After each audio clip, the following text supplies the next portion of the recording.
জুবিনবিহীন আজি এমাহ সম্পূৰ্ণ হ'ল। 19 ছেপ্টেম্বৰৰ আজিৰ দিনটোতেই সংঘটিত হৈছিল সেই অনাকাংক্ষিত ঘটনাটো। সুদূৰ ছিংগাপুৰৰ পৰা আহিছিল সেই দুখবৰ। সেয়েহে আজিৰ দিনটোত ৰাজ্যৰ ভিন্ন প্ৰান্তত সকলোৱে প্ৰাণৰ শিল্পী হিয়াৰ আমুঠুগৰাকীক জনাইছে শ্ৰদ্ধাঞ্জলি। কিয়নো অসম তথা সমগ্ৰ উত্তৰ পূবে এক শূন্যতা অনুভৱ কৰিছে তেওঁহীন এই দিনবোৰত।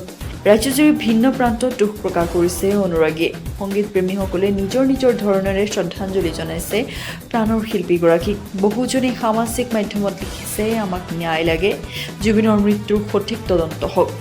জুবিনৰ শুভাকাংক্ষীসকলে আজি স্মৃতি চিহ্ন হিচাপে আকাশত উৰুৱাইছে এখন বেলুন, য'ত লিখা আছিল, একমাহ জুবিনবিহীন অসম, আমাক ন্যায় লাগে। সমগ্ৰ অসম জুৰি এই শোক আৰু ন্যায়ৰ আবেদনেৰে ভৰি পৰিছে হৃদয়।